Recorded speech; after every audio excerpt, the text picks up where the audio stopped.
Olá pessoal, sejam bem-vindos ao nosso Pódio, o podcast do Gregório Ventura. Aqui você sabe, trazemos experiências empreendedoras, empresas de sucesso, gestores que de fato, com o seu modelo de negócios, têm feito a diferença nesse mercado empresarial. E o agronegócios é um mercado que, como dizem alguns, que o agro conduz muito bem o Brasil, e leva o Brasil a grandes patamares. E para falar desse setor, eu sempre trago aqui bons gestores. E hoje eu venho trazer aqui João Gustavo, João Gustavo é proprietário da Farpal. Então nós vamos falar um pouquinho da história, vamos falar um pouquinho do modelo de negócios. E uma pessoa com uma experiência muito vasta, gente? Ele vai contar a história para nós aqui, uma experiência muito vasta e que vai agregar muito para a gente, principalmente, nesse modelo de gestão. João Gustavo, seja bem-vindo ao nosso pódio. Muito obrigado, Gregório. Uma satisfação poder contribuir com esse projeto seu, que eu acho muito bacana. Eu gosto muito sou um seguidor, gosto muito de ver pessoas que eu já conheço, você entrevistando pessoas que eu já conhecia um pouco superficialmente, e aprender mais da história deles e aprender com os desafios e passar a admirá-los ainda mais. Eu achei um pouco estranho você querer falar com um boiadeiro, mas eu vim aqui, estou à sua disposição. Mas é um boiadeiro com gestão, gente? Eis a questão, Então nós vamos bater esse papo, lógico, desde já agradecendo aí aos nossos apoiadores, o Café Letícia, tá sempre junto com a gente, que é um grande parceiro, um café, que de uma qualidade maravilhosa, Desnorte, baterias, que está sempre conosco aí, Javali, de onde que nós sempre gravamos aqui, dessa sala de eventos, e esses são parceiros que estão junto com a gente, nossa gratidão a eles.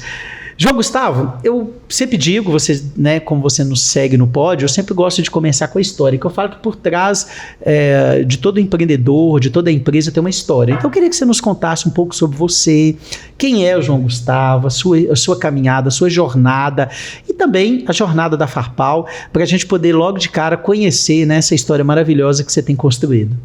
Ok, Gregório, eu sou nascido e criado em Montes Claros. O meu pai, Luiz de Paula, teve uma origem humilde, mas conseguiu ser um empresário de algum destaque, cofundou a Coteminas há 50 anos atrás, tinha uma participação muito ativa também na comunidade, era poeta e compositor. Sim. E minha mãe, Isabel Rebelo, professora universitária de História, cofundadora da FAFIL, a Faculdade de Filosofias e Letras, que é o embrião da Unimontes também, E de uma família, filha de portugueses, uma família numerosa de 15 irmãos. Eu sou o terceiro de 5 irmãos. Meus irmãos nasceram idades muito próximas. 5 nasceram praticamente no intervalo de 5 anos. Então teve uma convivência muito boa com todos eles. São hoje 2 engenheiros e 3 médicas. Eu, graças a Deus, tive a oportunidade na adolescência, a oportunidade de conviver muito com meu pai, próximo. Fui office boy no escritório dele, de ir no banco todo dia pegar fila para pagar conta. Quem não é do tempo da hiperinflação não conhece essa realidade. Eu vivi, meu primeiro emprego foi no consórcio Movep. Sim. E eu fui office boy de ir na fila, carregava dinheiro, ir na fila de banco, com 16 anos ali. Exatamente. Muito legal. Se você na hiperinflação, você tem uma conta que vence hoje, uma vence amanhã, você vai no banco hoje pagar a de hoje, vai no banco amanhã pagar a de amanhã, porque senão você toma prejuízo. Bom, e eu também trabalhei como datilógrafo para ele, auxiliei muito, e nos finais de semana, quando ele ia à fazenda, eu era o abridor de cancela dele, eu acompanhava para abrir as cancelas na estrada. E um menino um pouco introvertido, meio calado, mas muito curioso, sempre querendo aprender muito o que está à volta, e desde cedo eu sabia que eu queria ser engenheiro mecânico para conhecer como as coisas são fabricadas e como as máquinas funcionam. Então, aos 16 anos, eu me mudei para Belo Horizonte, fui fazer o 3º ano científico e logo depois a faculdade de engenharia na UFMG. E logo depois que eu formei, no ano seguinte a que eu formei, eu me mudei para os Estados Unidos e fui morar lá 2 anos para fazer um mestrado em administração de empresas, um MBA em tempo integral de 2 anos.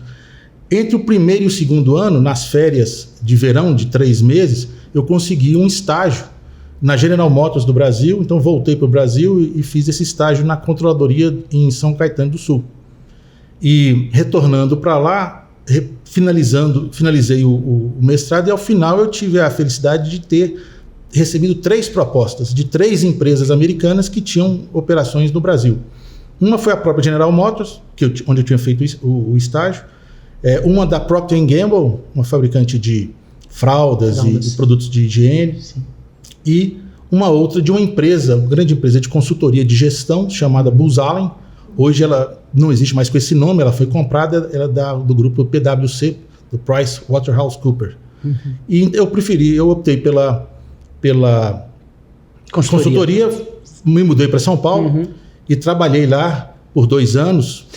Só uma curiosidade, João, por que você optou pela consultoria, né? Por uma empresa de consultoria e gestão, né? Porque o mais comum das pessoas era optar por talvez um nome conhecido, uma grande indústria que você já tinha aí, né? Já tinha até feito estágio na General Motors, mas optou por uma consultoria de gestão. Curiosidade, qual que foi a ideia, a lógica sua naquele momento? Eu acho que o salário pesou também, né?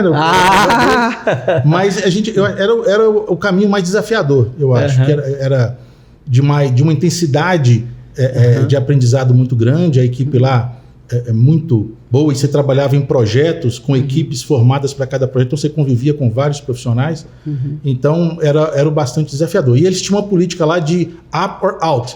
Se você não fosse promovido em um determinado intervalo, você era despedido, porque ele só interessava para ele pessoas que tivessem potencial para chegar a sócio. Então o desafio, eu acho que isso foi o marcante para eu tomar a decisão. E não arrependo, foi muito, muito boa, foi muito proveitosa. Mas antes de eu completar os 2 anos, eu fui convidado pela Coteminas para trabalhar na diretoria do escritório deles lá em São Paulo. Diretoria de TI e novos negócios. Então eu fui para a Coteminas e trabalhei durante 3 anos nessa posição, um trabalho muito interessante também, fazendo muitas coisas.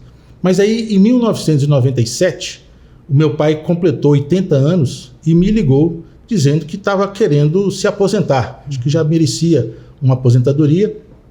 Ele entendia que a Coteminas já tinha virado uma empresa grande e recebido novos sócios, a participação dele já era minoritária, e ele então entendia que decidiu participar mais à distância, se afastando do dia a dia e ocupando uma cadeira no Conselho de Administração, que se reúne a cada 3 meses, mais ou menos, e com isso ele teria mais tempo para escrever livros. Ele queria escrever alguns livros, mas ele tinha ainda uma holding patrimonial que ele tinha formado, com bens que ele tinha adquirido ao longo da vida, imóveis que ele tinha tido, que ele tinha morado, etc. E tinha umas fazendas também, com alguma operação modesta, que precisava de alguém para tomar conta. Então ele estava querendo que eu voltasse para Montes Claros para tomar conta dessa empresa para ele, que é a Farpal.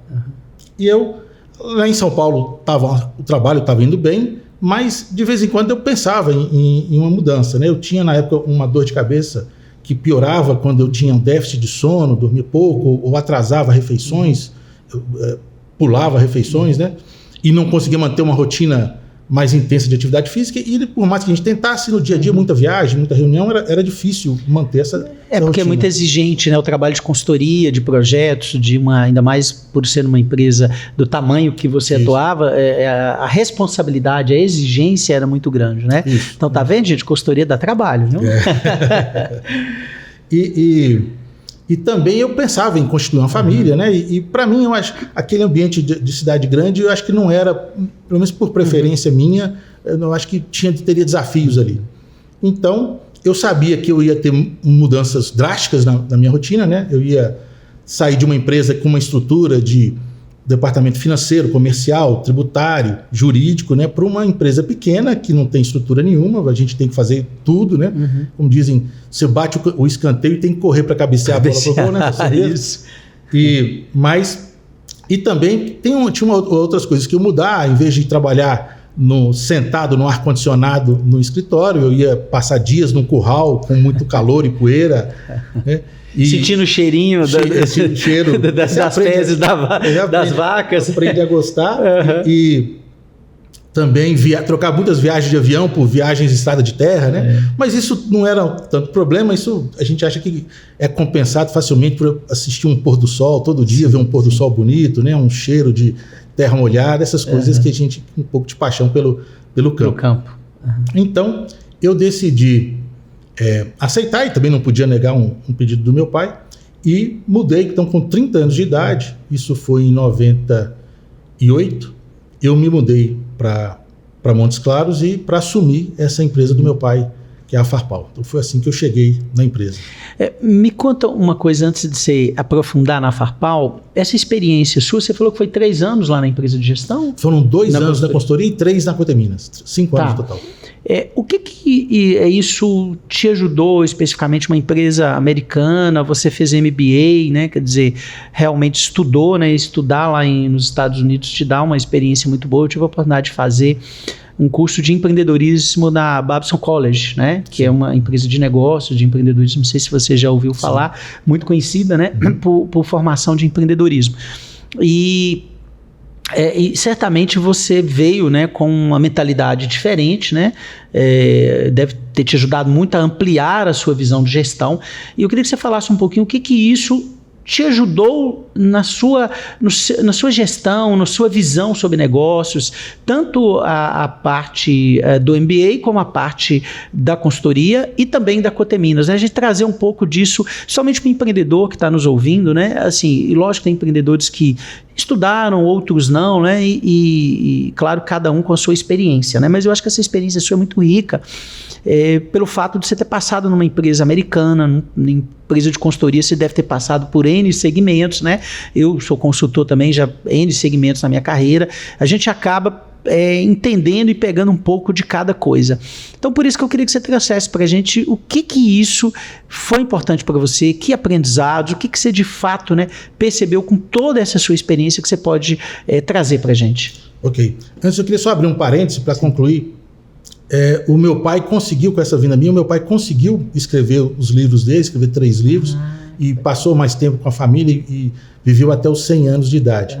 Quando ele tinha completou 90 anos, até do conselho, ele deixou de participar do conselho de administração, e aí eu ocupei a vaga dele por um período e até pude ajudar a Coteminas, mas já aí na área que eu tinha, na nova área que eu estava trabalhando, né, em alguns projetos agropecuários e imobiliários que ela tinha na cidade, mas acabei por me desligar totalmente da Coteminas há 2 anos atrás.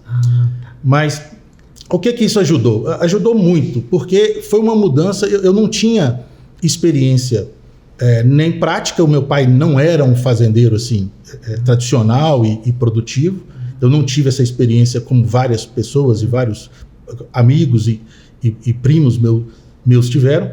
E eu também não tinha formação técnica na área. Então eu acho que uma das coisas que ajudou muito foi essa habilidade, disposição de estudar muito um novo segmento de negócio e obter muita informação e analisar aquela informação e tirar conclusões úteis e poder traçar uma estratégia. Então isso foi muito. Então eu comecei a ler muitos livros.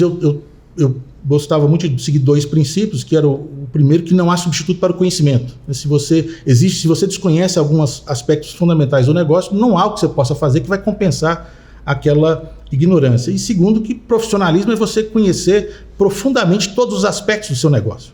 Então eu me dediquei muito, então passei a estudar muito, ler muitos livros. Eu tinha interesse desde a parte operacional, técnica, né, desde química de solos, fisiologia de planta, nutrição animal, até a parte comercial de mercado de boi e mercado futuros eu já conhecia um pouco, mas também a parte de frigoríficos, né, de fornecedores e tudo isso eu tinha que entender como era o negócio para ver para não ter surpresas, né, para não cair em surpresas e nem desperdiçar oportunidades. E também eu fui convidado também para fazer parte da diretoria da Sociedade Rural, porque uma coisa que eu acho muito importante, que a gente às vezes não valoriza, é o poder da comunicação eficiente, né? No primeiro ano de engenharia, eu fui num seminário que um dos palestrantes falou: todo engenheiro precisa fazer um MBA, um mestrado, para aprender a ler e escrever direito. Então, eu não sei, as outras áreas não devem ter essa deficiência, mas nas áreas técnicas, engenharia especial, você tem muita conforto com os números, né? Muita facilidade, mas nem tanto com palavras. E a comunicação eficiente, que é a comunicação clara, precisa, né? Aquele ditado que o homem que lê muito é profundo e o que escreve é preciso, né? Então, você saber se comunicar bem e fazer isso com eficiência, com agilidade, sem tomar muito tempo, isso tem um valor muito grande. Então, a ida para a sociedade rural, eu acho que isso me ajudou muito. Teve um aspecto muito positivo de eu ficar conhecendo muitas pessoas da área, um conhecimento muito intenso e muito profícuo, mas também de poder entrar. Logo eu fui chamado para atuar na diretoria de meio ambiente, então tive que desbravar na legislação ambiental, que estava cada vez se tornando mais complexa e pouco conhecida, né? Então, e depois eu fui convidado também para ser o presidente da Associação de Criadores de Gado de Corte do Norte de Minas. E lá eu procurei difundir o conhecimento de mercado futuro de boi gordo, que é muito importante para a atividade, e também criei uma central de comercialização de gado de boi gordo, de qualidade, que ajudou muito a estruturar e organizar os produtores e obter preços melhores. Então, nesses aspectos de enfrentar um ambiente novo, um negócio novo, isso foi muito vantajoso, essa bagagem que eu trouxe. Que maravilha. É interessante que quando você conta a sua experiência, a gente vê que você carrega vários aspectos que me chamam muita atenção. Quando você fala de conhecimento profundo do negócio, né? A gente, nessa experiência também de leitura, de gestor, de consultor, eu sempre vi os estudiosos, né, comentando e falando que é muito importante que um dono, um proprietário de um negócio entenda muito do seu negócio, né? Que ele vá a fundo, né? Lógico que ele daqui a pouco vai crescendo, tem líder, tem gestor de setor e tudo, mas é importante que ele conheça, e isso que você faz é muito interessante, que você fez, né?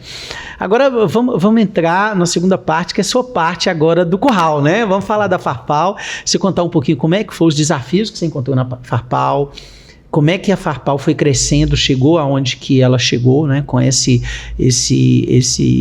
nível, né, de empresa que ela tem hoje. Então, para o pessoal conhecer um pouquinho, quais são os desafios que você encontrou, como é que você conseguiu vencer esse desafio, o que você fez em termos de gestão para chegar até lá. Então, vamos contar um pouco dessa história. Claro que nós vamos fazer isso tomando um café Letícia, né? Você sabe que é um café da nossa região, né? Um café gostoso. Então, vamos colocar aqui um cafezinho. Opa, isso. Aliás, eu estou colocando um cafezão, não é um cafezinho não, viu, João? Obrigado. Então, um cafezinho Letícia aqui, e aí você vai nos contar essa história, a gente tomando um cafezinho aqui. Tem até uma comparação interessante de café com o mercado de café com o mercado de boi gordo, que é sobre elasticidade de preço e demanda.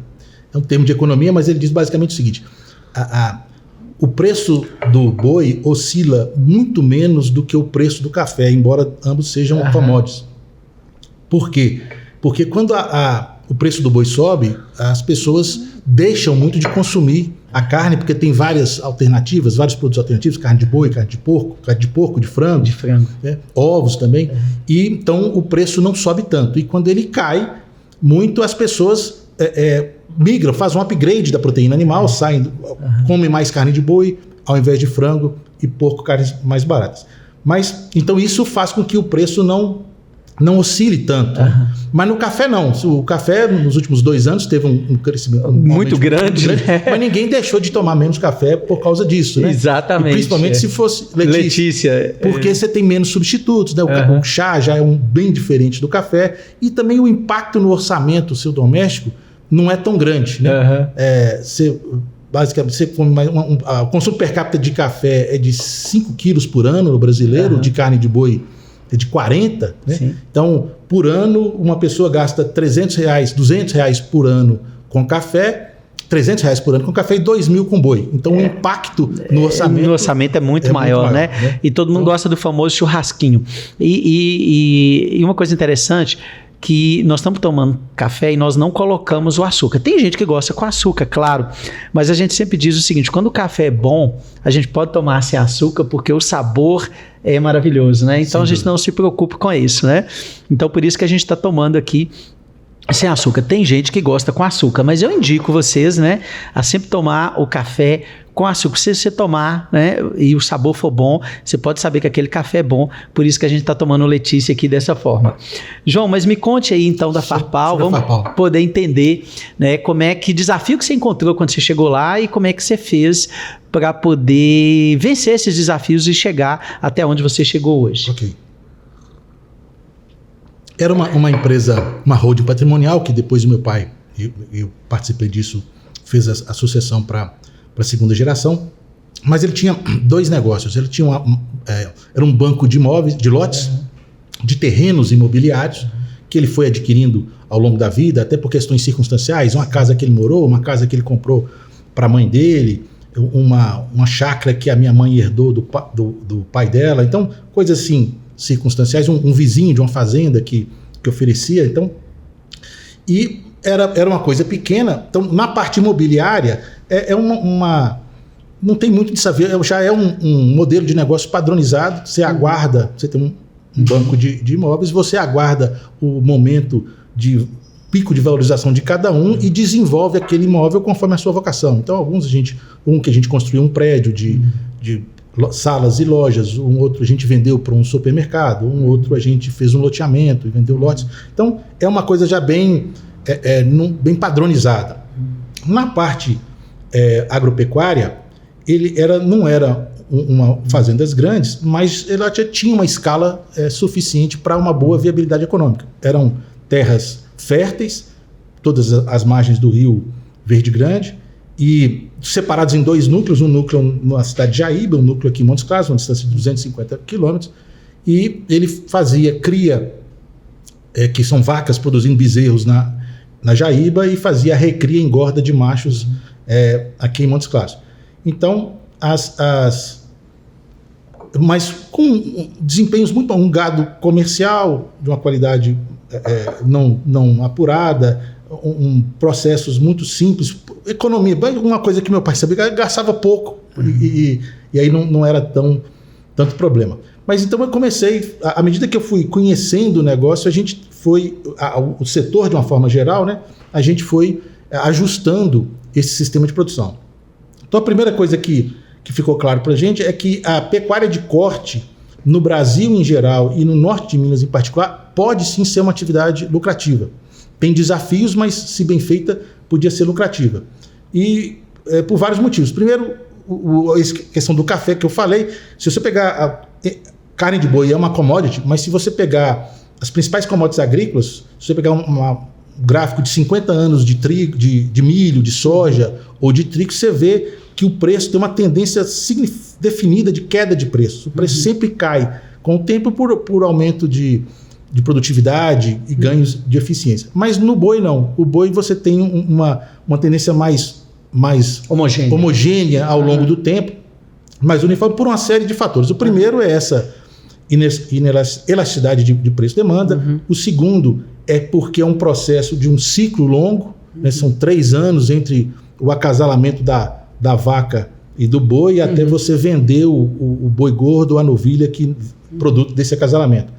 Então é uma barreira de entrada, exige áreas maiores, que não tem tanta disponibilidade de áreas assim em outros países. Por exemplo, a China, que é uma grande produtora e consumidora, ela tirou o foco dela de aumentar a produção de carne bovina, porque ela não tem espaço mais para aumentar. Então ela concentra em suínos e aves e importa o bovino.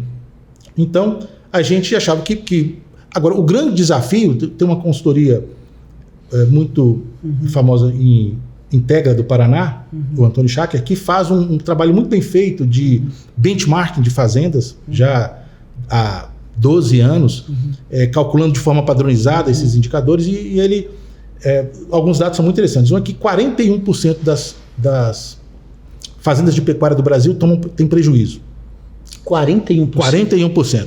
E o principal problema é gestão, porque quando tem muita gente que reclama, não, mas lá eles ganham mais porque lá a terra é mais fértil, lá chove mais, lá o preço do boi é melhor. Mas quando ele faz uma análise de desempenho, uma correlação de desempenho, ele vê que nenhum desses fatores é preponderante. Não, você tem fazendas lucrativas com maior e menor fertilidade, com maior e menor índice pluviométrico, com maior e menor preço da arroba. O que diferencia é gestão. Então, gestão é o grande diferencial.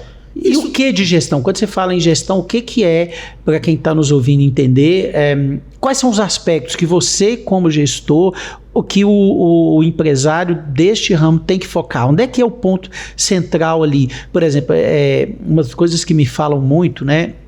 É sobre a questão, o campo teve muita resistência durante um período, né? Eu acho que hoje isso tem mudado muito, né? Em falar assim, essa coisa de controlar, de software, de consultorias, de indicadores, isso é coisa de empresa comercial, industrial. A gente do campo não, né? Eu acho que isso é uma mentalidade que já está ultrapassada há muito tempo, penso eu. Estou certo na minha análise? Sim, isso. Eu lembro de um amigo que o meu pai tinha, que ele falava uma frase simplória, mas de muita profundidade. Ele falou, negócio é o seguinte, se não controlar direitinho, descontrola.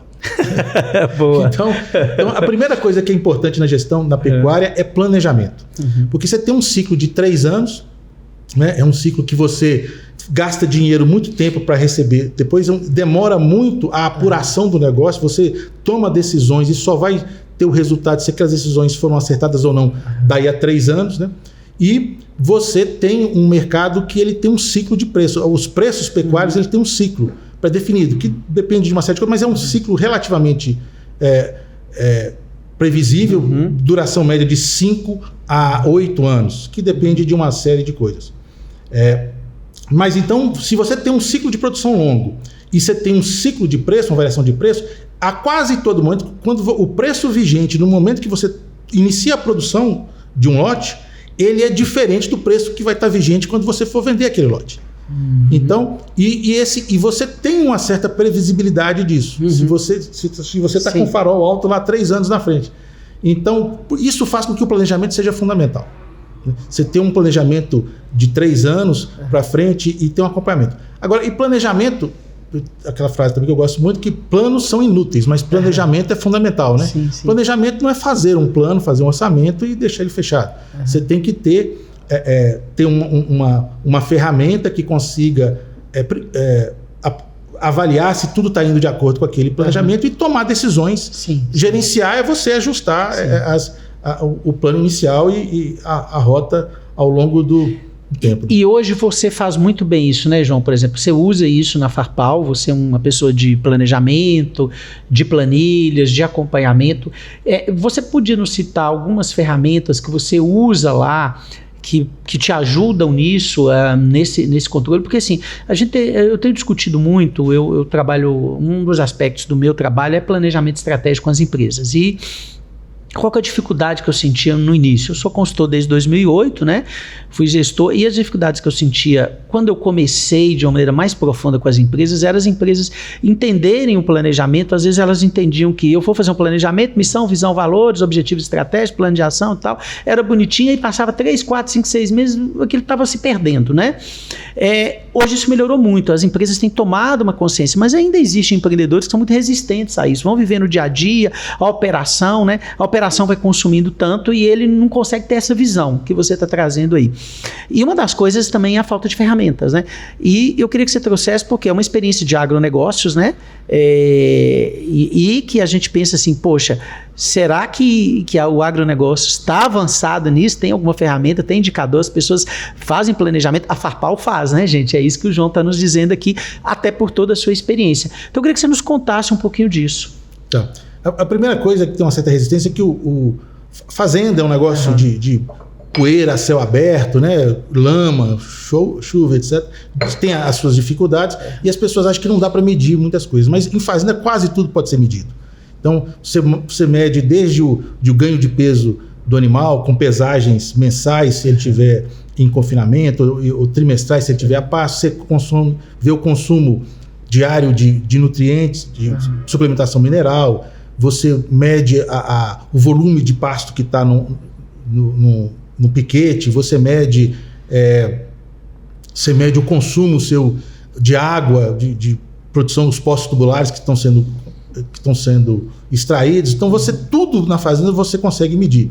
O problema é o custo. Quando nós começamos não tinha ferramenta nenhuma, você tinha que preparar planilhas em papel para você anotar, e é fundamental que o operador de ponta que anote. Então, quem tem que anotar é o vaqueiro, quem tem que anotar é o tratorista, né? Você anota o número de horas utilizadas, os abastecimentos, a manutenção que você tem de máquinas por hora trabalhada. Então, a primeira coisa é você... E você tem um custo-benefício, você tem um custo, essas anotações todas interrompem um pouco o trabalho da pessoa. Então é um custo-benefício. Que tipo de informação justifica você ter aquele trabalho de coletar? Então, a ferramenta, ela não é a ferramenta automatizada, que hoje existe, ela não é essencial.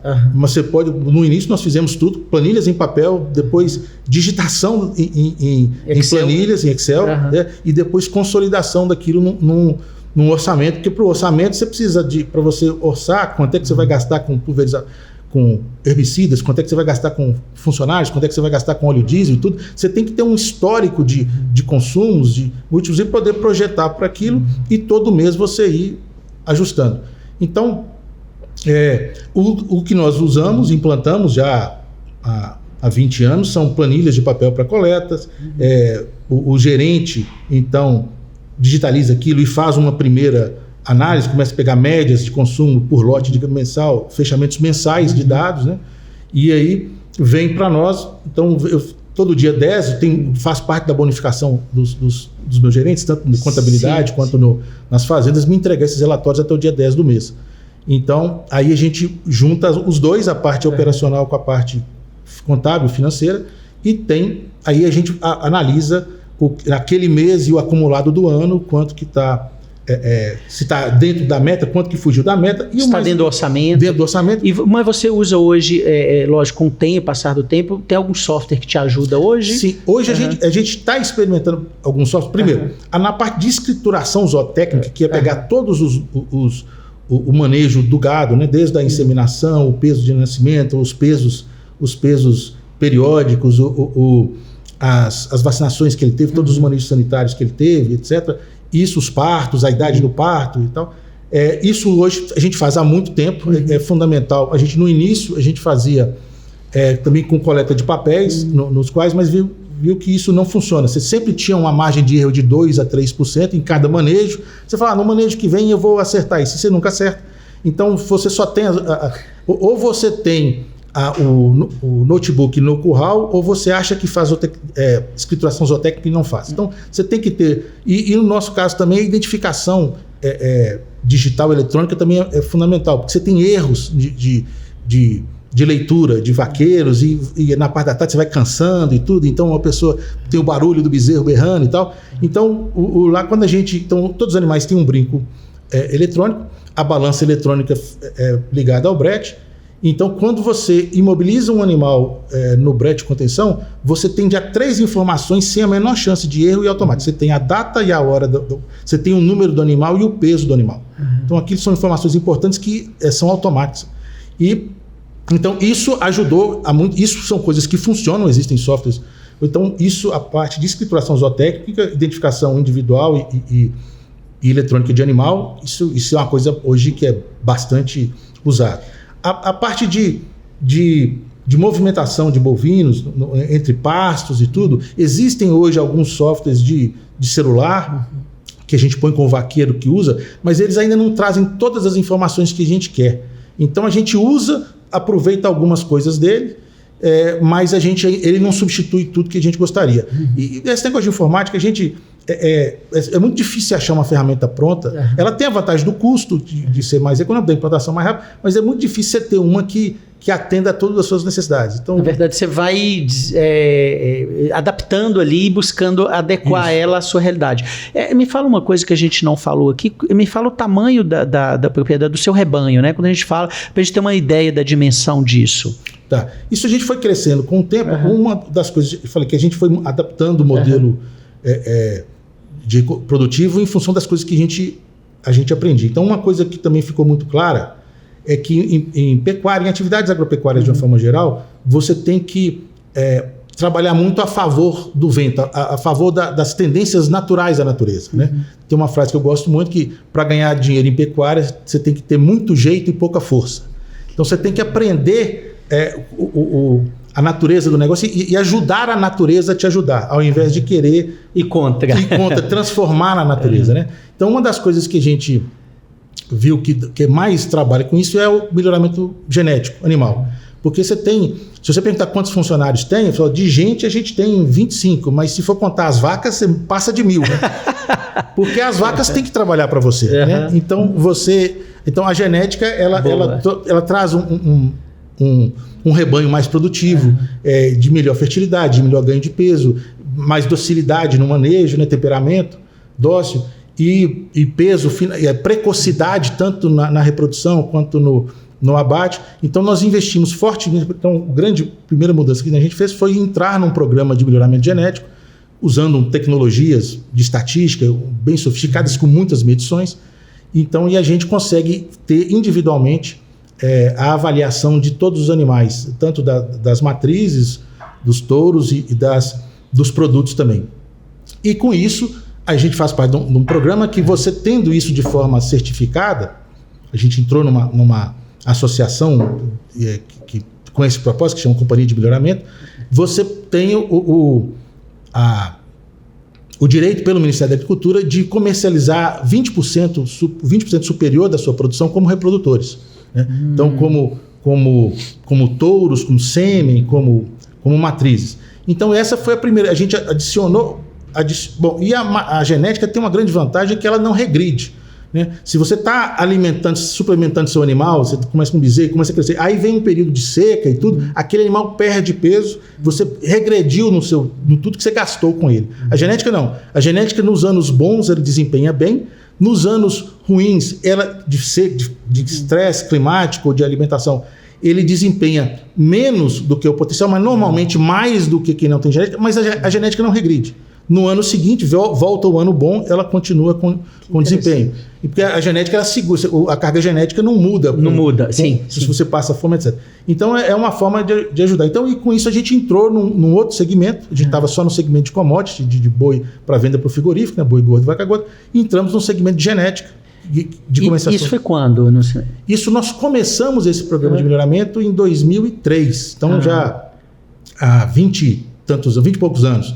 Mas como você tem um ciclo de 3 anos, você tem melhor. Então, o que a gente entrou na comercialização de reprodutores tem uns 15 anos, mais ou menos. Bastante tempo. Um pouco mais, exatamente. E foi uma decisão acertada. Sim, é um mercado totalmente novo. Porque aí a gente teve que criar uma marca, a gente teve que investir em marketing, verificar, entrar com uma estratégia de marketing. Porque aí você tem a commodity, você embarca o boi no caminhão e está certo. E vai embora. Na genética, você tem a pré-venda, você tem a venda, você tem o pós-venda, né? Você tem uma série de... Mas você exporta? Não exporta. A gente vende... O produto principal nosso são reprodutores, touros, né? E sêmen. Quando a gente tem um touro diferenciado que é contratado por uma central de inseminação. Entendi. Uma coisa que a gente introduziu e deu muito sucesso com a sugestão dessa companhia de melhoramento foi fazer dias de campos com dinâmicas de curral. Porque quando você tem um produto bom, mas é um produto técnico e é um produto de business to business, né? O nosso cliente é um produtor.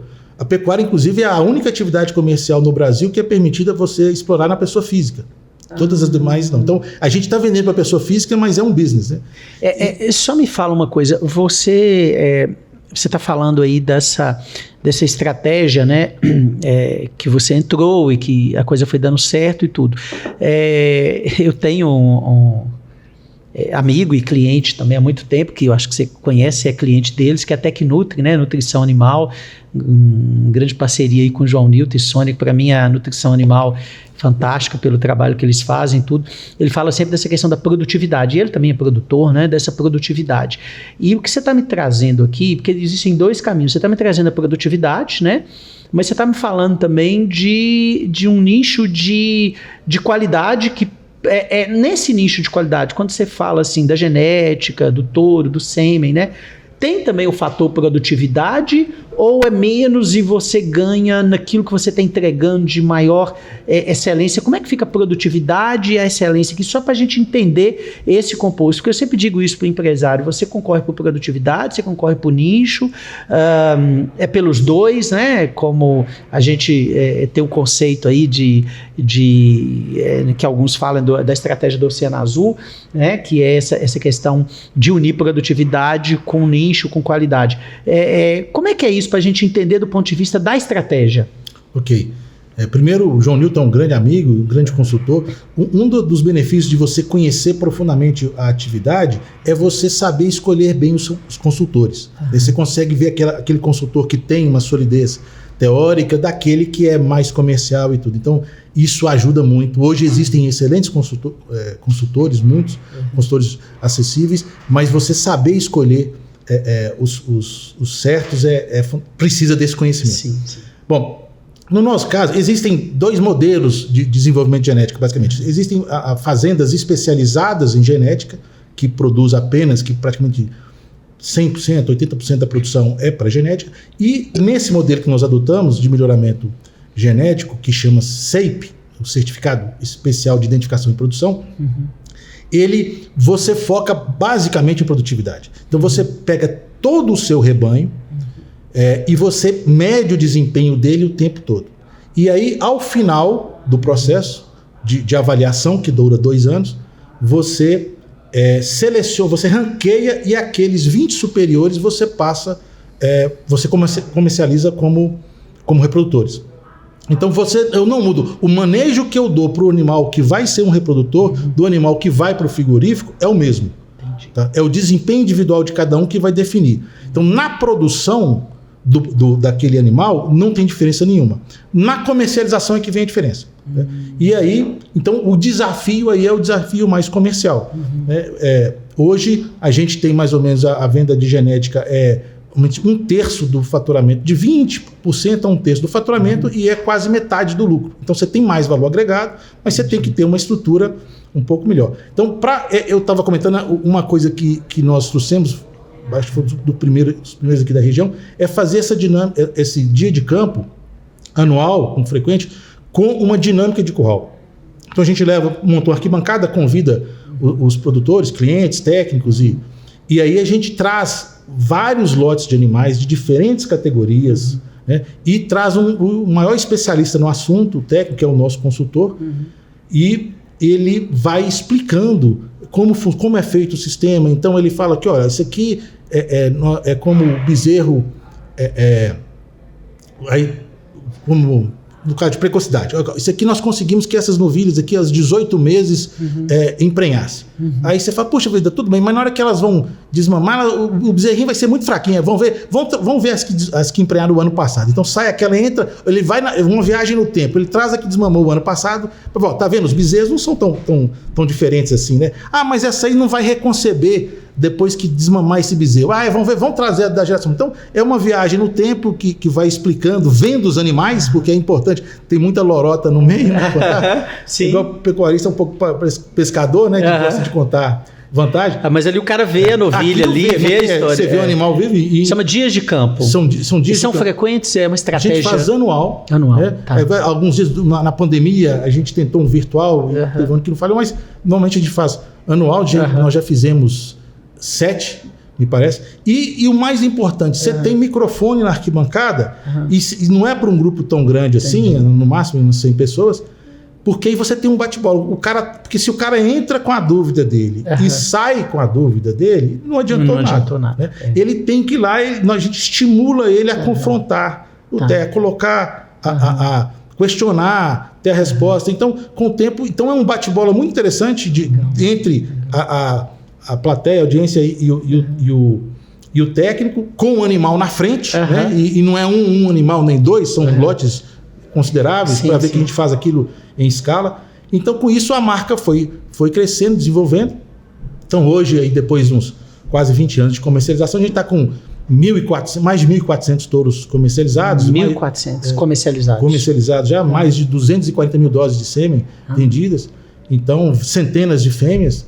Então tem sido bem, é um trabalho diferente, mas ele tem sido compensador. E a gente ganha 2 vezes, né? A gente ganha, e a gente, no rebanho nosso, que não foi classificado como reprodutor, a gente tem excelentes desempenhos, tanto de precocidade de fertilidade, como de temperamento, quanto de que é produção de carne. O que dá produtividade mesmo, assim, né? Qual o tamanho do rebanho? Hoje nós estamos com mais ou menos 2.000 próximo de 2.000 ventres, né? E a gente desafia os animais desde os 12 meses de idade, né? E o nosso ciclo de abate, o rebanho não é tão grande, porque em vez de concentrar em estoque de cabeça, você tem que concentrar em giro, né? Entendi. Então a gente gira o nosso rebanho, a gente sempre vende o animal com menos de 24 meses. Ele não completa 24 meses na fazenda. Então o giro tem que ser mais rápido aí. Então o giro, aí você com melhoramento, você consegue ganhar no giro. E aí você tem maior rentabilidade. Tá. Você resume para mim, você falou coisas assim super importantes, estratégias bacanas. Resume para mim assim os pilares do sucesso do seu negócio. Se você fosse citar, Gregório, os pilares do sucesso do meu negócio são esses. O que você traz de tudo isso que você trouxe para nós, resumido assim, para o empreendedor entender a importância desses pilares de sucesso de um negócio bem sucedido, no seu caso? Ok. Então, eu acho que a primeira coisa é você ter um ambiente organizado, onde tudo é medido, as decisões são baseadas em dados, né, e não em fatos. Você tem um direcionamento estratégico definido, você tem um orçamento, uma previsão de 3 anos, o que você quer fazer, você tem o que é esperado de cada gerente, de cada gerência, de cada funcionário, através de tudo de forma documentada, e você tem uma remuneração que alinha o interesse vinculado a resultado, né, uma parcela vinculada a resultado. E você tem um acompanhamento frequente, aquele negócio, se não acompanhar, se não controlar direitinho, descontrola. Né? E você tem um acompanhamento frequente do resultado. Eu vou explorar um pouquinho agora essa questão do pessoal, né? Você falou da remuneração estratégica, que isso é muito importante. Eu sou a favor de as empresas, pelo menos que eu oriento, acompanho, eu sempre trabalho isso, né, essa questão da remuneração estratégica. Queria que você falasse um pouquinho dessa gestão de pessoas, como é que é feita, tanto dessa parte, né, de como é que você consegue, hoje tem um mercado, em todos os segmentos, reclamando de gente, né, como é que você consegue motivar, reter essa turma aí, fazer com que seu negócio, né, não tenha dificuldades por falta de gente e gente motivada. Bom, gente é sempre um desafio muito grande e é o principal desafio, né? Quando a gente começou, havia uma dificuldade muito grande de contratar técnicos, né? Mas aí vieram essas universidades para a região, Unimontes, em Janaúba, o FMG aqui em Montes Claros, com profissionais da linha agrária, e melhorou muito a oferta. Conseguir qualidade ainda é um desafio, mas pelo menos agora você tem um banco para recrutar maior. Então hoje a gente, no início era pouca gente, mas hoje a gente consegue ter gerentes, zootecnistas e veterinário.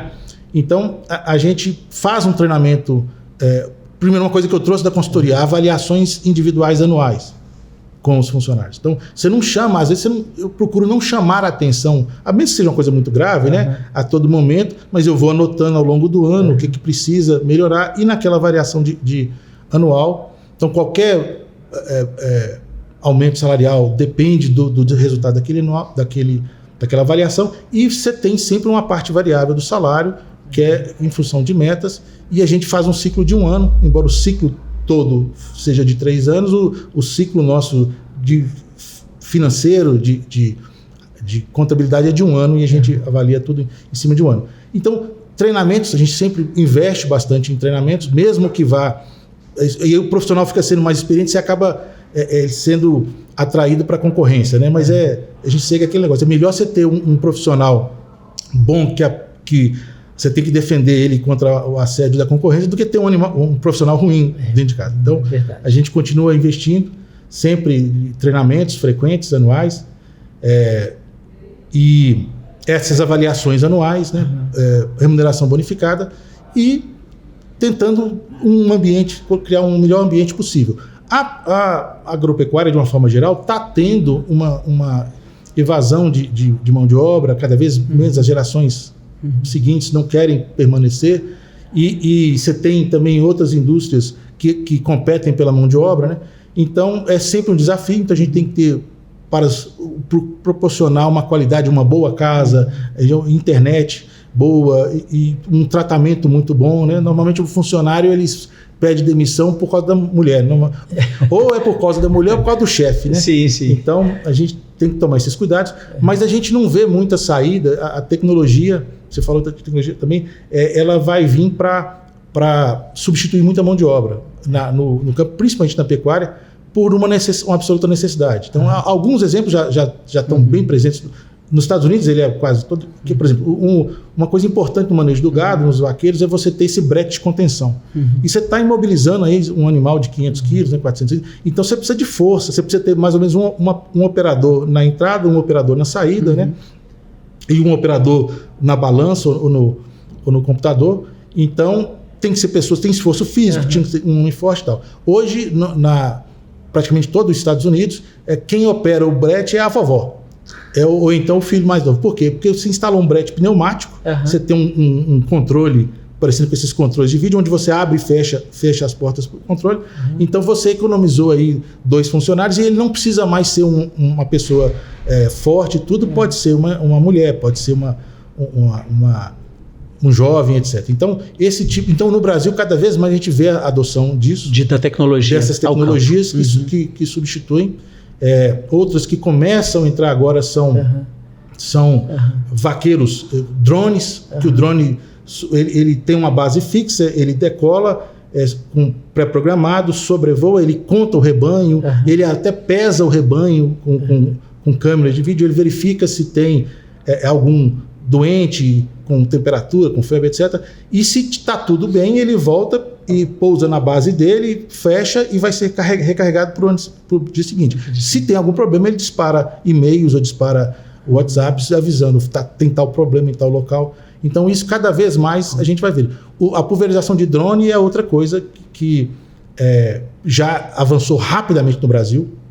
Então hoje é uma realidade muito, muito grande e isso também substitui. Eu não preciso mais de um tratorista, mas para pulverizar, ou de 2 tratoristas, o que 2 tratoristas faziam, hoje eu preciso de uma pessoa operando 2 drones, 1 ou 2 drones, mas tem que ser uma pessoa que com melhor conhecimento, que sabe operar computadores e tal. Então diminui as pessoas e melhora o nível. E a remuneração. Então acho que isso é uma coisa, na pecuária tem mais facilidade, porque quem faz o trabalho pesado é o rebanho, né? Diferente da fruticultura irrigada e de outros, embora você tenha automação entrando na fruticultura também. Então eu acho que isso é uma tendência que não tem volta. Que bacana, João Gustavo. Eu posso falar com você que está sendo assim, um bate-papo assim, muito agradável, de muito conhecimento, de muito aprendizado, com sua experiência, né, com todo o negócio seu que você está trazendo para a gente. Eu tenho certeza, né, que aqueles que estão nos ouvindo, empreendedores, muitos empreendedores também têm negócios no campo, né, outros são empreendedores essencialmente do campo. Tenho certeza que está agregando muito para todos eles, principalmente em termos de gestão, né. Falando um pouquinho, né, do seu pai, eu na universidade eu fiz administração e a gente estava ali na empresa júnior e por várias vezes o professor Marcelo Furtado, que era amigo dele, né, levou ele para falar para a gente, com todo o seu conhecimento, sua experiência, né, a gente fazia os simpósios lá, ele ia falar para a gente lá, a gente falava assim, nossa gente, que sabedoria, que conhecimento, né, então era a lembrança que eu tenho dele das palestras, né, de todo o conhecimento que ele trazia para a gente lá na universidade, né, levando aí tudo aquilo que ele tinha de conhecimento pra gente, e a gente, universitário, sugando ali, curioso, né, a gente já buscava mexer ali com empreendedorismo ali já na época de empresa júnior, que era uma empresa prática, né, de administração, então nos lembrava muito bem. Bom, queria primeiro te agradecer e deixar aberto aí também para você trazer que dicas você daria para o empreendedor, né, sobre gestão, o que você poderia falar para ele, assim, deixando as suas dicas para o seu negócio. O que você acha que ele tem que estar atento, ainda mais chegando aí nesse ano de 2026, os desafios muito grandes, né? Estamos enfrentando aí grandes desafios do ano, de imposto, de guerra chegando, né? De tudo que a gente está enfrentando aí. O que você pode nos deixar aí como dicas? Bom, eu acho que você tem os desafios todos, futuros, mas eu acho que no norte de Minas há um futuro promissor para a agropecuária. e uma tendência de valorização intensa das áreas rurais. E eu dou um exemplo, logo que eu comecei na área, eu conheci um agrônomo mais antigo, que ele dizia que quando ele começou a carreira, ofereceram para ele 1 hectare de terra lá no oeste da Bahia, na região de Luiz Eduardo Magalhães, pelo custo, era um maço de cigarro por hectare, R$20 por hectare. Hoje lá as terras são de 30 mil a 50 mil reais o hectare, porque surgiu uma tecnologia que tornou uma área que não tinha vocações produtivas em uma área super produtiva, vantagens comparativas. E no norte de Minas, então, vai acontecer, vai surgir em algum momento, tende a uma forte tendência de surgir tecnologias que o norte de Minas vai se destacar. Eu, pessoalmente, acho que essa tecnologia já apareceu, pelo menos uma delas já apareceu, que é a produção usinas fotovoltaicas. Porque se você pegar os 10 parques fotovoltaicos mais eficientes do Brasil, 5 estão no norte de Minas. Entre Jaíba, Janaúba e Vaz da Palma. Por quê? Porque não é só ter uma latitude, ter uma baixa latitude próxima do Equador, você tem dias mais longos, você não pode ter nuvem no céu. Então, e o semiárido tem essa característica de ter um céu sempre claro. Então, eu acho que cada vez mais a agropecuária vai ter na fotovoltaica um componente da receita, ou via arrendamento de terra para grandes projetos, ou arrendamento uma própria usina que ele investiu. Então, um investimento, e isso vai fazer com que as terras valorizem. Então, eu acho que e uma coisa importante é que uma grande parte da valorização da atividade rural é a valorização da terra. Da rentabilidade da atividade rural é a valorização da terra. Então, o fluxo de caixa gerado, ele tem que gerar ali uns 4% ao ano sobre o investimento, mas você tem um retorno, se você considerar a valorização da terra, você tem um retorno econômico maior. Então, é uma atividade que vale a pena permanecer e eu acho que é de muito futuro. Que bacana. E a gente também tem, por outro viés, né, o desenvolvimento de Montes Claros que está acontecendo, né, por vários fatores, né, um deles a própria vinda, né, de grandes indústrias do setor farmacêutico, a geração de renda, a gestão, né, municipal tem feito um bom trabalho, agora mesmo a gente está com um aeroporto crescendo, então acaba que todas essas frentes vai trabalhando o desenvolvimento de uma região, né, que algumas décadas atrás era vista como talvez um patinho feio aí, né, e hoje o patinho está ficando bonito, né? Exatamente. Nós estamos num momento muito favorável e realmente as perspectivas para o setor, para a cidade como um todo e a região também, não só na área rural, mas na área industrial, urbana, são muito promissores. Ah, que bacana. Queria te fazer uma última pergunta, tá? Para a gente fechar, mas mudar um pouco o viés aqui. Eu sei que você é uma pessoa de fé. É possível unir empreendedorismo e fé? É possível viver uma espiritualidade? Qual que é a importância disso para a vida, né, de uma pessoa e também de um empreendedor? Eu acho que não é possível, ele é fundamental, é essencial, né? A gente não veio a trabalho nessa vida, né? Trabalho é um meio para você sustentar sua família, mas o objetivo, eu acredito firmemente que a vida aqui é uma passagem e vai ter um julgamento no final, então você tem que ter suas prioridades bem definidas na vida do que você quer. E na atividade, e você tem que viver essa sua fé, né? Então, procurar ser muito, sempre honesto, muito claro, uma dedicação, sempre um tempo de uma oração diária, eu acho que é muito importante, frequência aos sacramentos, no caso eu sou católico, então isso é muito importante. Né? Então, nos negócios, quando veio a minha conversão, por exemplo, uma coisa que eu tive que mudar na área, tive que mudar várias coisas e ainda estou tentando mudar, mas na área comercial é o seguinte, era muito comum na negociação, é uma política, você mentir na negociação, né? Não, eu tenho um preço, se você está querendo comprar uma coisa, você está querendo diminuir o preço, não, fulano de tal me ofereceu mais barato, e não teve isso, né? Então, e mentira é mentira, né? Não tem pequena mentira. Então, você tem que, até esse tipo de coisa você tem que incorporar no seu negócio. Na sua atividade, você não deve mentir. Você não deve ter nenhum pacto com coisas erradas, né? Então, mas isso, por outro lado, você está próximo de Deus, você tem inspirações, você tem auxílios e as coisas caminham da vontade dele. Então, acho que é fundamental e só tem a agregar. Que bacana, né? Essa base, ter a fé, a família, né? Como você tem, como uma base para a sua vida, para o seu empreendedorismo, né? E com o sucesso que você tem nos negócios. Isso é um exemplo muito bom para todos nós. Bom, quero te parabenizar, dizer que essa caneca que está aí, a caneca do Greg, né? Do nosso pódio, então ela é sua, né? Um presente que a gente tem do pódio.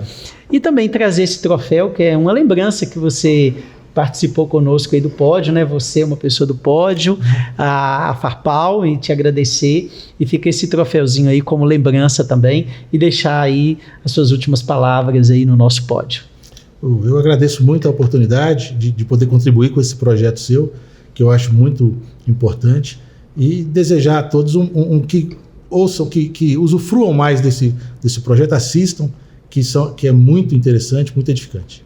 Que bacana, João Gustavo. Quero te parabenizar por tudo aquilo que você trouxe para nós. Eu sempre ouvi falar, né? Às vezes João Nilton e Sônia comentavam, tem um gestor bom que é João Gustavo, adora planilha, acompanhamento, é um cara analítico, cara de planejamento, né? Sempre me falaram muito do seu trabalho, da sua gestão, sempre admiraram, e de fato, né, a gente vê aí o que você trouxe para nós é muita consistência de gestão, pela sua experiência, pela sua habilidade, pelo seu conhecimento e o fato de você está mostrando aí, né, aquilo que é a Farpal, aquilo que é o negócio, mostra, né, que por trás tem um grande gestor. Então, te parabenizar, desejar todo sucesso para você pessoalmente, para sua família e também para o seu negócio que continue prosperando aí, tá bom? Muito obrigado. Bom, antes do final, eu quero trazer para você um brinde, né? O nosso apoiador, o Café Letícia, trouxe aqui, né, um presente, um kit aqui, ó, Letícia, o sabor da sua vida, né? Tá aqui, produtos do Letícia, então para você, né, para você levar para casa, para usufruir com a família, né? Então temos esse brinde aí, doado aí pelo nosso café, um café nascido aqui em Montes Claros, que é o Café Letícia. Muito obrigado, agradeço muito, gosto muito de café, do Café Letícia, e vamos saborear. Sim, muito obrigado. Que maravilha. Obrigado ao Café Letícia, né, por esse brinde, por esse presente aí, né, aos nossos convidados aí, João Gustavo, recebendo esse prêmio do Letícia. Então, continue conosco, divulgue este pódio, né, se inscreva no nosso canal, né, porque essa entrevista vale a pena ser divulgada, como todas as outras que passaram por aqui, né, você tem quase que um MBA prático, né, através das histórias dos modelos de negócio de sucesso em vários segmentos aqui no nosso pódio, porque aqui você sabe, você está sempre no pódio.